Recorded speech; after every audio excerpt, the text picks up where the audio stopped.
Assalamualaikum warahmatullahi wabarakatuh. Shalom Om Swastiastu, Namo Buddhaya, salam kebajikan dan salam sejahtera untuk kita semua. Perkenalkan, nama saya Gozebra Putranto dari kelompok 16 Shift 1 Tutorial Penelitian Operasional 2.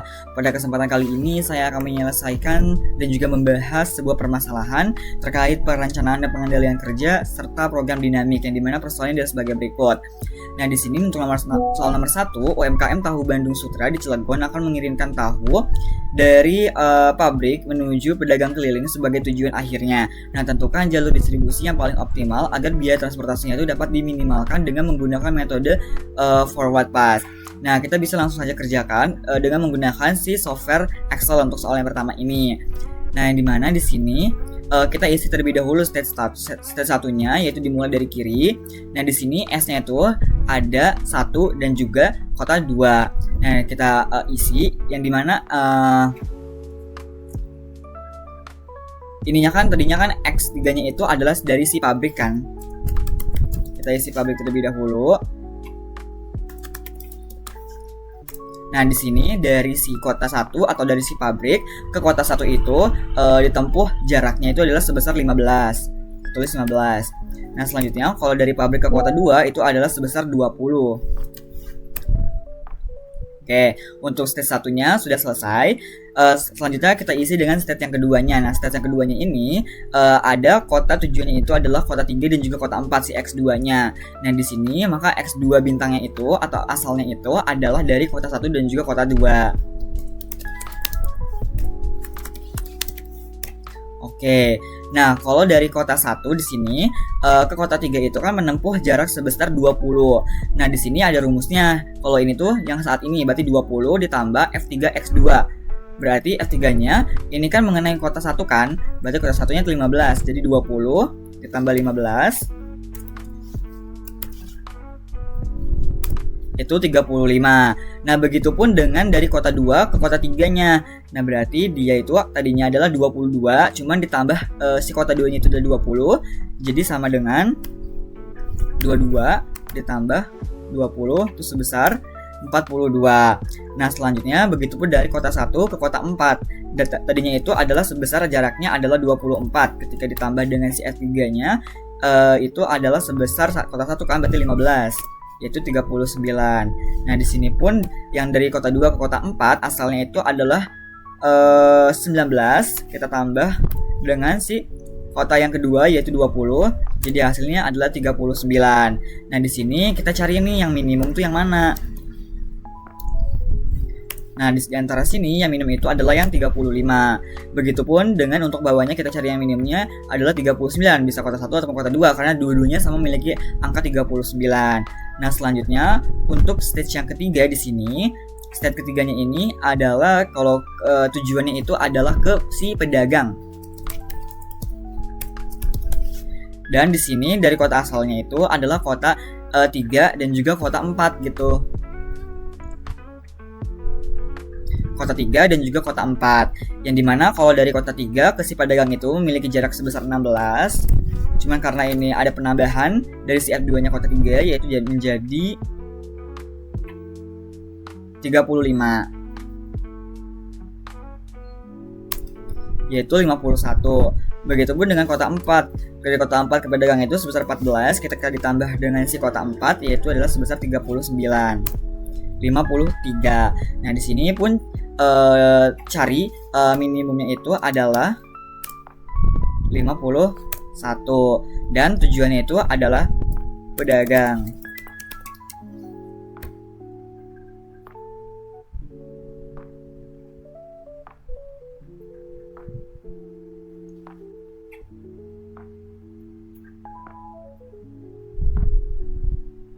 Oh, asalnya itu adalah kota yang kecil kan kota 3, berarti kota 3 dong. Oke.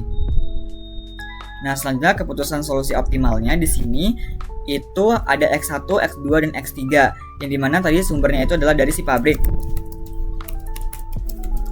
Dan X1-nya itu adalah kota 1 dan X2-nya itu adalah kota 3 dan X3-nya itu adalah pedagang. Oke. Dengan Oh, dari pabrik ke kota 1 itu adalah sebesar 15. Dari pabrik ke kota 3 itu adalah, maksud dari kota 1 ke kota 3 itu adalah 20. Dan dari kota 3 ke si pedagang itu adalah 16. Maka menjadi besarnya adalah 51 untuk biaya distribusinya. Nah, selanjutnya untuk persoalan yang kedua, yaitu sebuah perusahaan logistik sedang membangun gudang distribusi terpadu dengan tujuan meningkatkan kecepatan dan efisiensi pengiriman barang ke pelanggan. Proyek pembangunan gudang pembangunan gudang ini terdiri dari beberapa aktivitas yang saling bergantung dan harus dikelola dengan baik agar tidak terjadi keterlambatan. Nah, oleh karena itu, manajer proyek itu ingin menentukan jalur kritis proyek menggunakan metode critical path method atau CPM agar proyek itu dapat diselesaikan tepat waktu. Nah, di sini ada tabel daftar aktivitas proyeknya. Nah, di sini kita harus menentukan jalur kritis proyek menggunakan metode CPM atau critical path method, dan juga kita hitung total waktu penyelesaian si proyeknya. Kita langsung selesaikan saja untuk soal yang keduanya ini dengan menggunakan yang pertama adalah RStudio terlebih dahulu. Yang dimana tata cara untuk menggunakan RStudio itu kita pilih ke menu file terlebih dahulu, kita klik yang new project, kita tunggu. Nah, lanjutnya kita pilih yang existing directory dan kita browser tempat mana yang mau kita pilih.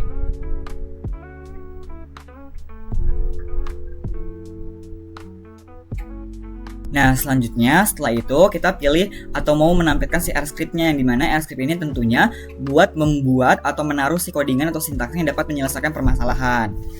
Kita langsung taruh.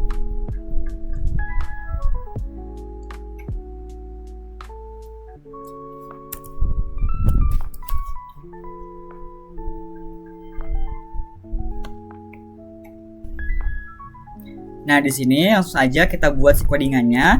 Untuk soal yang kedua ini ada load library. Library-nya adalah iGrep. Kita bisa run terlebih dahulu untuk run si library-nya. Nah, selanjutnya setelah itu di sini ada definisi aktivitas proyek dengan durasi dan juga dependensi, ada aktivitasnya dan juga durasinya. Nah, kita bisa di sini juga ada dependensinya, ada dari kota apa ke kota apa. Jadi ada sumber dan juga tujuannya. Nah, kita bisa run mungkin dari ini, dua ini. Selanjutnya di sini kita mau membuat grafik dari dependensi aktivitas. Kita run. Di sini selanjutnya kita menentukan jalur kritis berdasarkan jalur yang terpanjang dari A ke I gitu. Nah, selanjutnya di sini kita menghitung durasi untuk setiap jalurnya. Oke, dan selanjutnya ini menentukan jalur kritisnya, yaitu jalur dengan durasi yang terpanjang. Nah, di sini kita bisa menampilkan si grafik jalur kritisnya.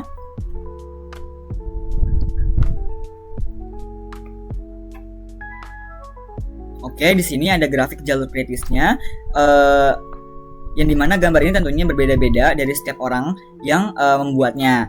Nah, selanjutnya di sini kita menampilkan hasil. Dan didapat bahwa untuk soal yang kedua, jalur kritis proyek itu dari A, B, D, ke E, ke F, ke H, dan juga ke I dengan total waktu penyelesaian si proyeknya yaitu sebesar 94 hari. Nah, selanjutnya kita bisa menggunakan POM-QM, yang dimana di sini kita pilih yang project management, lalu kita pilih yang single time estimate. Kita namakan soal 2. Nah, di sini itu tadi itu ada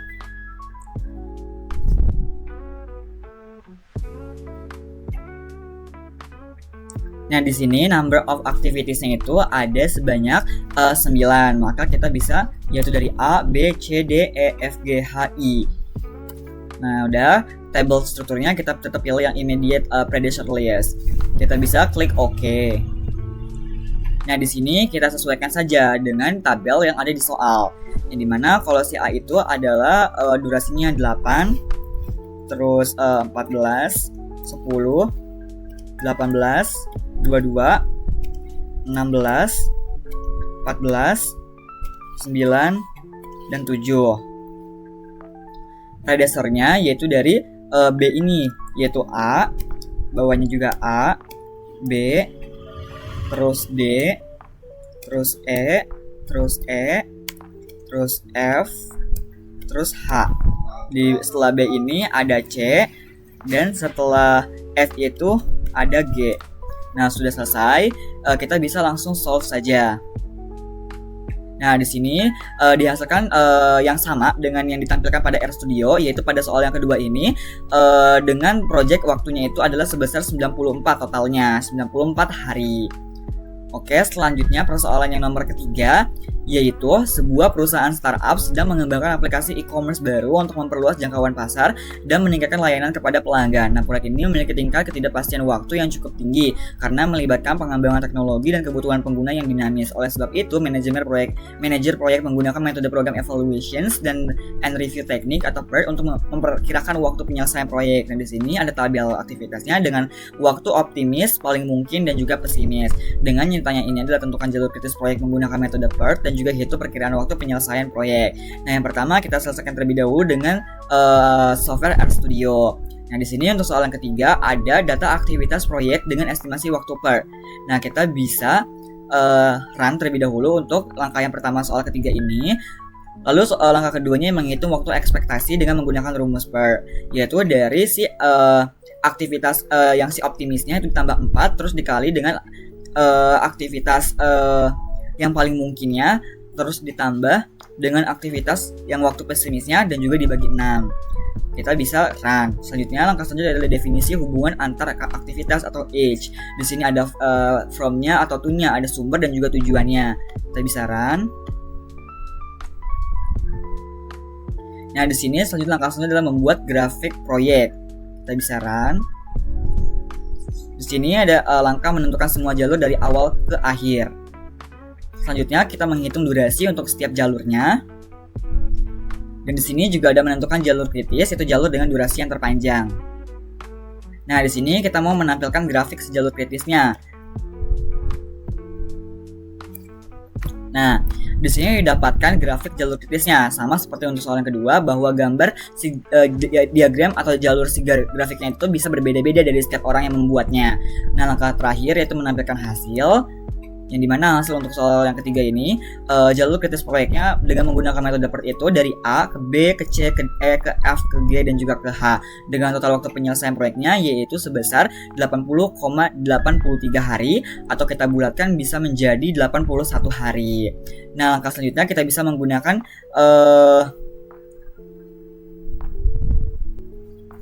software POMKM untuk menyelesaikan permasalahan soal yang ketiga. Jangan lupa kita save terlebih dahulu. Nah, selanjutnya di sini setelah kita menyelesaikan soal kedua, kita bisa langsung aja pilih yang triple time estimate. Nah, di sini kita berikan titel juga yaitu soal 3. Nah, di sini number of activities-nya juga untuk soal nomor 3 itu adalah sebanyak 8 karena ada 8 aktivitas yaitu A, B, C, D, E, F, G, H. Tabel strukturnya tetap, lalu kita bisa klik OK. Nah, kita sesuaikan saja dengan isi-isi pada tabel yang di permasalahan atau di persoalan sebelumnya. Nah, untuk optimisnya di sini kita isi untuk A itu 6, selanjutnya 8, 14, 12, 8, 6, 5 dan juga 4. Kalau untuk most likely atau yang paling mungkinnya itu adalah 10, 12, 20, 18, 12, 10, 8 dan juga 6. Pesimistiknya yang pesimis itu waktunya adalah 16, 18, 28, 26, 20, 16, 14 dan 10. Predesornya di sini dimulai dari si aktivitas yang B, yaitu dari A, terus B ininya, B lagi, terus C, ini E, ini F, dan juga di sini G. Yang dimana setelah si C, pendahulu si C itu ada D. Nah, di sini sudah sesuai dengan yang ada di soal, maka kita bisa langsung saja solve problem. Nah, di sini didapatkan bahwa untuk soal yang ketiga didapatkan hasil yang sama yang sebelumnya didapatkan dari RStudio, yaitu total waktunya itu adalah sebesar 80,83 atau kita bisa bulatkan menjadi 81.